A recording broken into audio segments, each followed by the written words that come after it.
PM calls for citizens to be vaccinated. Shipping company breaches COVID laws. And 40 million kina for 2022 elections. This is National EMTV News with Helen Sayre. Good evening and thanks for joining us for Sunday's news. Upon arrival from the United States this morning, Prime Minister James Marape has made stronger calls for Papua New Guineans to be vaccinated.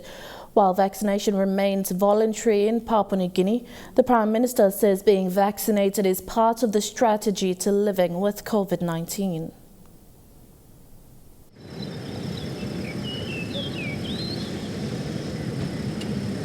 Returning from the UN General Assembly meeting in New York, the Prime Minister says international travel has changed so much due to COVID-19, and the level of health security present in transiting countries shows the response by individual countries to protect their citizens against the respiratory disease. But COVID-19 is no joke. COVID-19 is a serious threat facing us right across planet Earth. Today, I returned, but my travel was not as what it used to be when I was traveling before 2019 or 2018. You had to go through a lot of COVID protocols, including tests along the way. And key requirement in every step of the check-in was whether you were vaccinated or not. For Papua New Guinea, the response towards vaccination is relatively slow, with just under 3% of the total population being jabbed. In Goroka town, which has become the epicenter, high statistics of confirmed COVID-19 cases has resulted in more people lining up to be vaccinated. Vaccination is an important part of our strategy, my fellow citizens. Our country is now totally exposed to COVID-19. I cannot emphasize more. When we started this operation, in as far as our national strategy to fight COVID-19 was concerned, just with one case, we went on a serious lockdown. With one case, in our index case that happened in March last year, we went on a serious lockdown strategy. Today, we've all become complacent. The Prime Minister is now encouraging Papua New Guineans to be vaccinated, saying it is part of a strategy to contain the spread of COVID-19. Private-run companies are now making vaccination a requirement of employment, and in order to travel overseas, you need to be jabbed. Today, I just want to appeal to our citizens again. Vaccination is not something that we should be afraid of. Globally speaking, over 2 billion people have been vaccinated. There is no trend showing side effect of vaccination affecting those who've been vaccinated. In Port Moresby, vaccination stations are set up at selected venues and open to the public. However, the call to be vaccinated rests on individuals. And I will not encroach into individuals' freedom of right in his choice for not to be vaccinated or otherwise. Let me appeal to the conscience of our citizens. You and me have responsibility to our family, to our society, to our country, because your movement and your exposure to COVID-19 means that you're bringing the danger to your family, to your community, and to your country. Thekla Gunga, National EMTV News. More oxygen supply is needed at the Goroka General Hospital to assist COVID-19 patients admitted there. At 6:30 this morning, Prime Minister James Marape said in a media conference that the hospital has been restocked with oxygen supply. However, at 10 a.m. when EMTV News contacted medical staff in Goroka, they said the hospital has run out of oxygen supply again.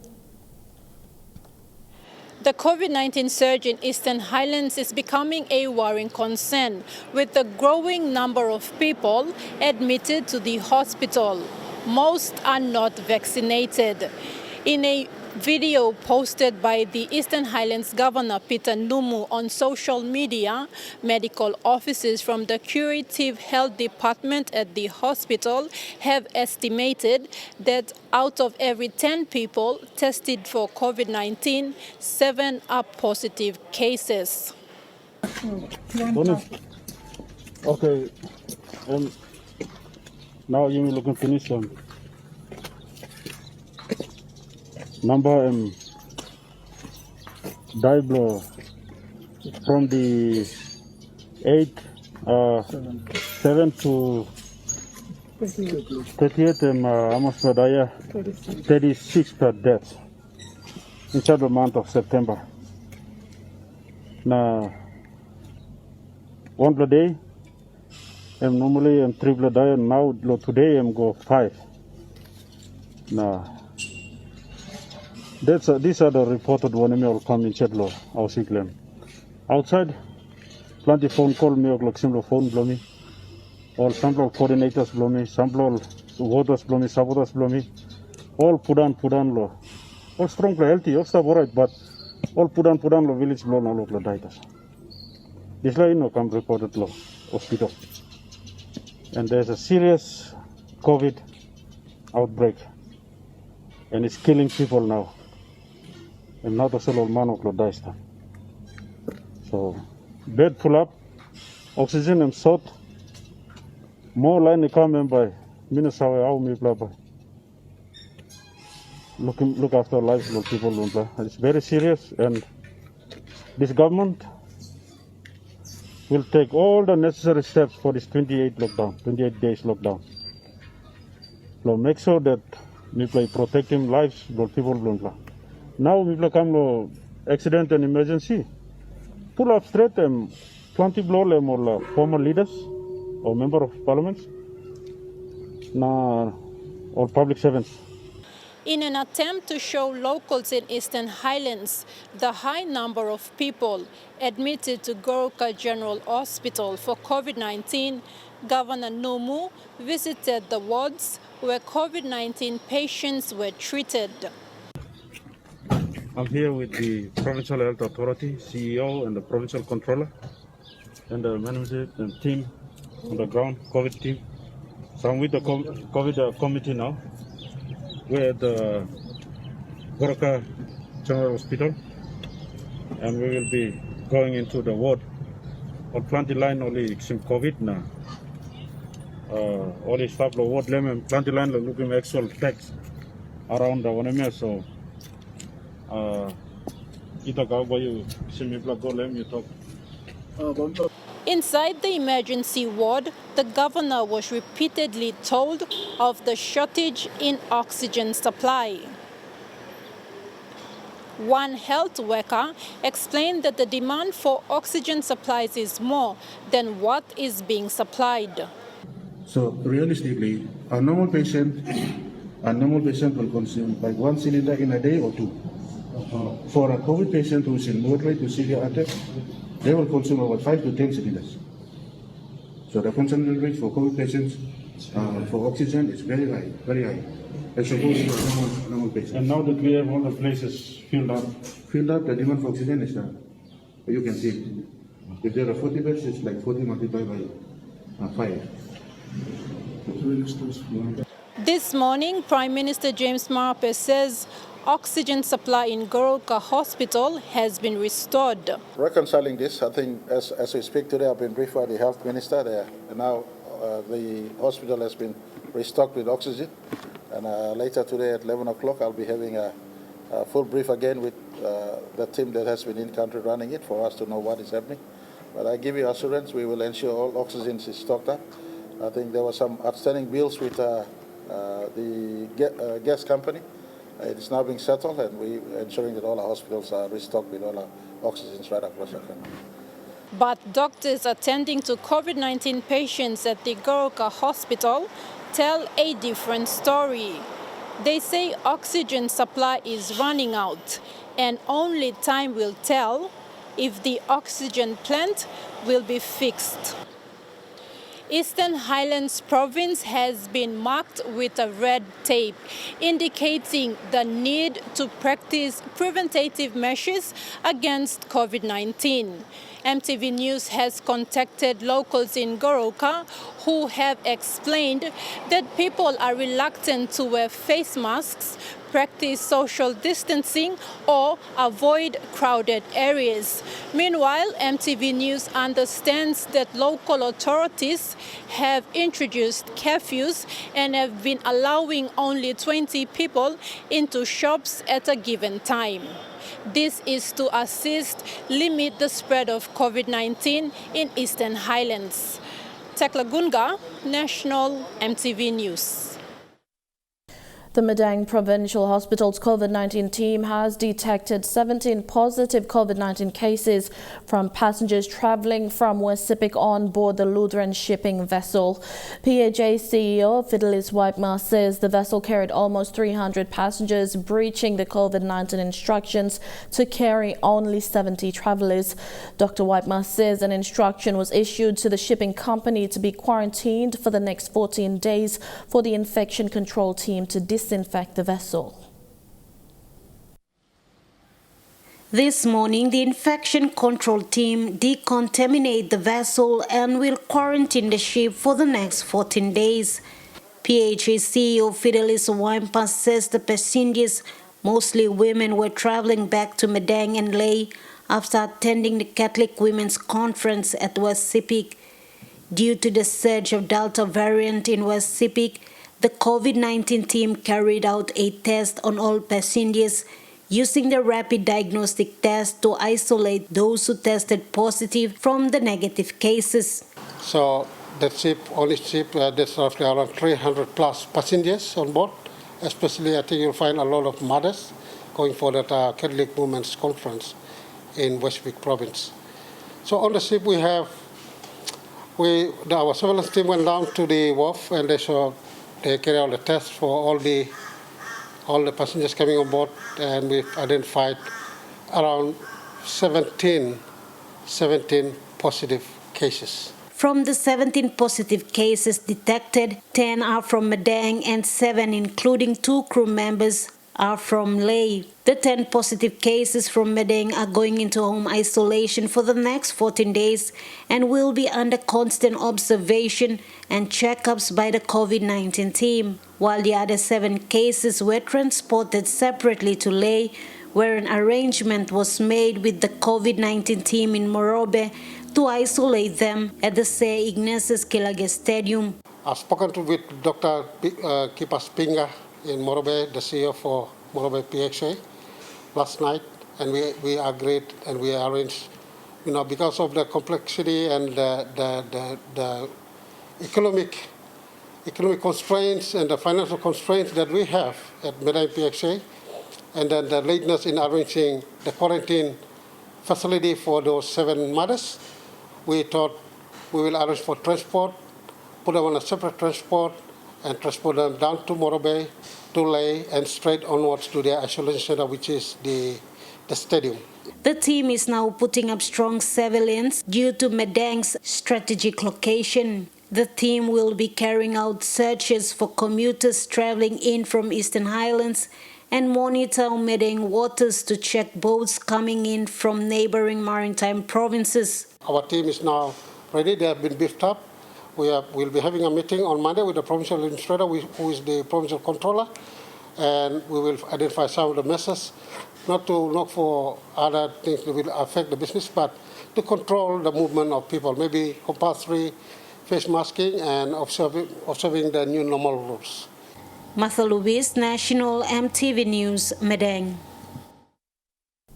The Tinkoret Hospital saw the opening of its outpatient ward on Friday, 1st October.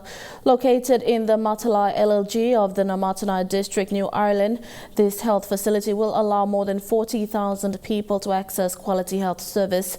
A small but significant ceremony was held at the entrance of the hospital to mark the opening. Present to witness the occasion was Governor Sir Julius Chen, Provincial Administrator Lamila Pawut, Provincial Executive Council members and Director of Curative Health Care Dr. Charles Penny. Dr. Penny, who confessed he was skeptic at first, said Sedzay's vision to bring down such health services to a rural settings is in line with the overall health plan of the country. The Tinkeris Hospital will run parallel with the Namatanai Hospital. Sedzay said the hospital was built to honor the memory of his late mother, Miriam Tinkeris, who passed away 47 years ago on October 30th. Sedzay further conveyed that the outpatient ward opening was just a warm-up, with the actual opening of the entire hospital to be held on the 29th of October, a day before his mother's anniversary. Despite political tensions in the Matalai LLG caused by a minority, the health staff said they are there to provide much-needed health care to the people as their job description. The total cost of the Tinkeris Hospital is 18 million kina that has been totally funded by the New Zealand government and includes 4 standalone doctors' houses and 2 nursing apartments. The hospital will approximately consist of 40 staff, including doctors, nurses, and administration. Jagla Pava Jr., National MTV News. You're watching National MTV News. We'll have more stories after this break. Stay with us.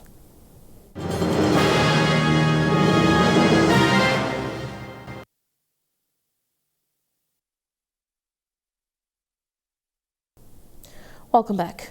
Music can open the door to countless opportunities. For a group of village children from Vanimo, West Sepik Province, it gave them an opportunity of a lifetime to come to Port Moresby and perform in front of hundreds, including the Prime Minister James Marape. In tonight's A Closer Look, we bring to you the story of the Queen of Paradise Orchestra from Vanimo and how a music program from Venezuela is changing the lives of young children. Here's Stanley Over Jr. with this special report.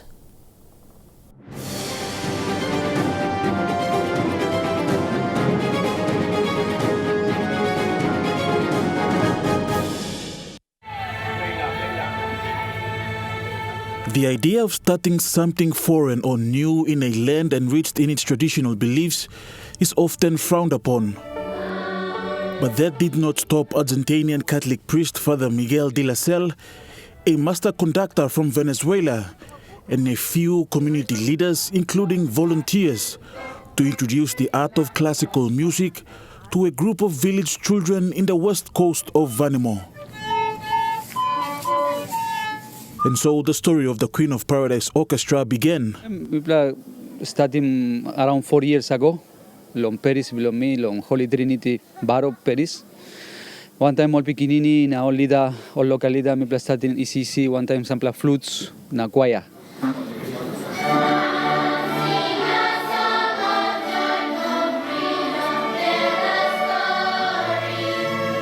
It was not part of their curriculum, but Father Miguel saw that through music, it could inspire these children. Behind me, look sabe on this program on Venezuela, big program, only call him El Sistema. He got 1 million pikinini stop inside on this program of music. Now me find him out this man on Venezuela, Master Jesus, me kisimen kam, na me study him on 2018, long October. Called El Sistema, which translates to the system, it was founded in 1975 in Venezuela. It's a music program that teaches disadvantaged children the art of classical music with the aim of developing other human attributes. This program focus belong long all pikinini must develop discipline na work or some team, work one time na mamas long music, mamas long lining music. Music in one channel where mi can line mo long planted all narapla values or some discipline, teamwork, respect. Respect, harmony inside long family life belong all. This all values mi true look long all. Na through long music mi reach him this results. Fast forward to 2021, and with the help of a master conductor, the children are now capable of playing all the classical instruments. We teach him all music language, how to read music. No long yauta sol, but how all behind him through music stable on paper. Only line him is along him flute, violin. Now all family belong all strings, violin, viola, cello, and double bass. And two people line him all long sing choir.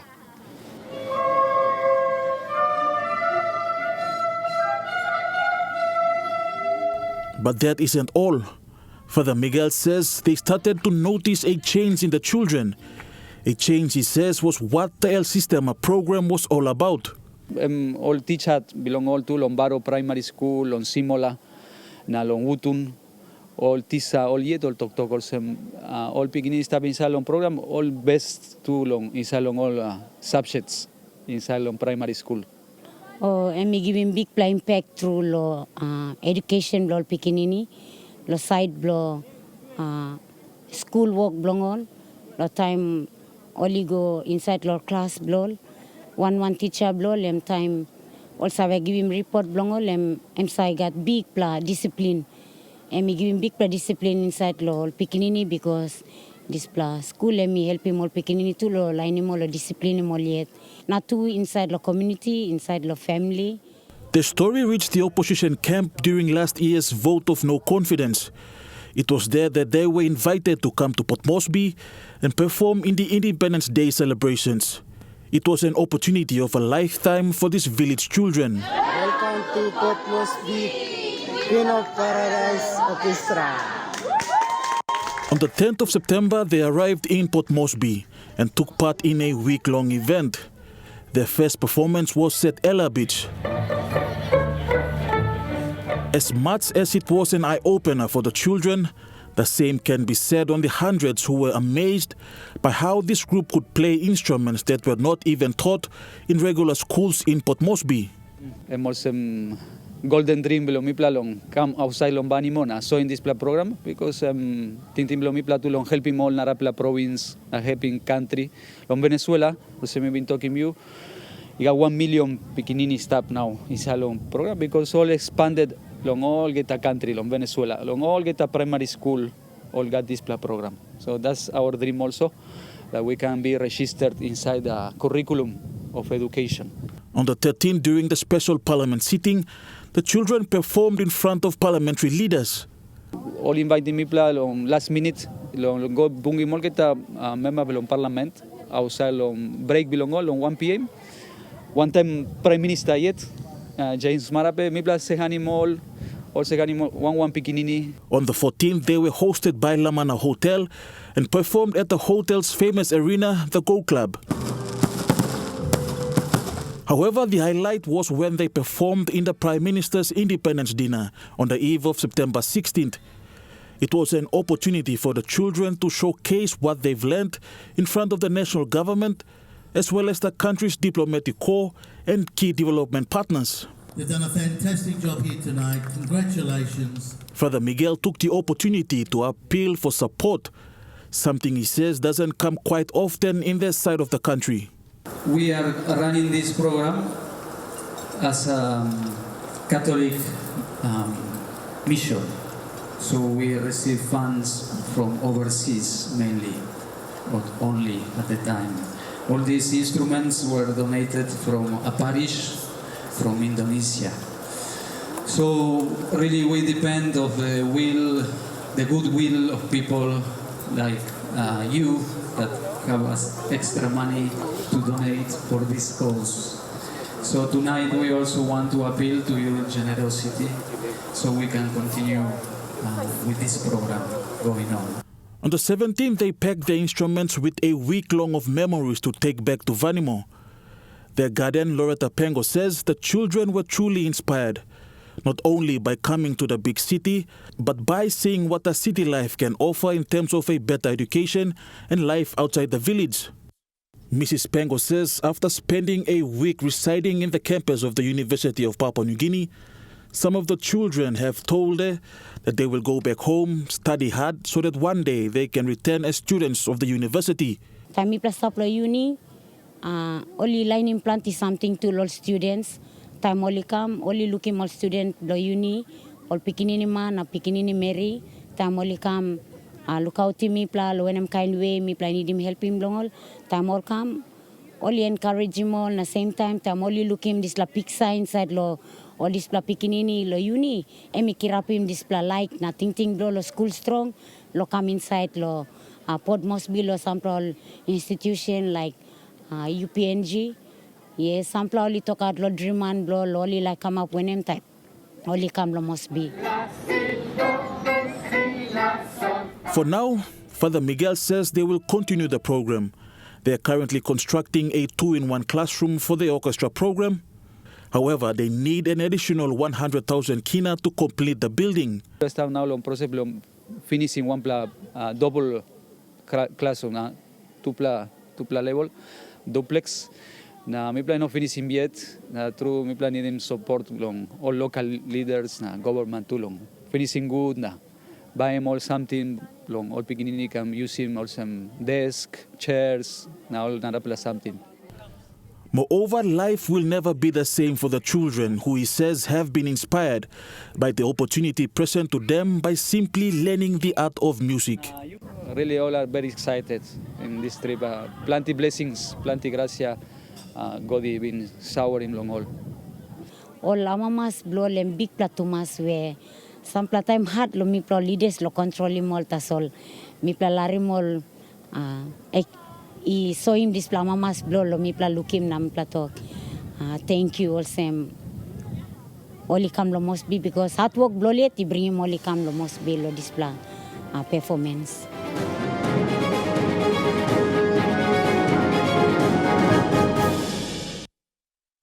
You're watching National EMTV News. We'll have more stories after the break. Stay with us.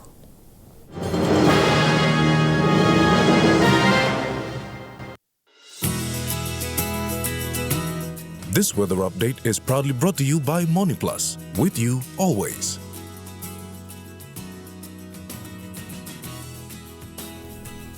I'll look at the weather forecast in the southern region only. Some showers and thunderstorms in Port Moresby and Kerema. Cloudy with a shower or two in Daubru, Alotau and Popondetta.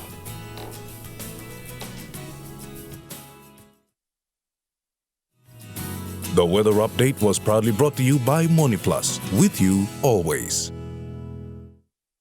And that's been the news, sport and weather for today, Sunday, 3rd of October 2021. Until next time, pleasant viewing, be safe and good night.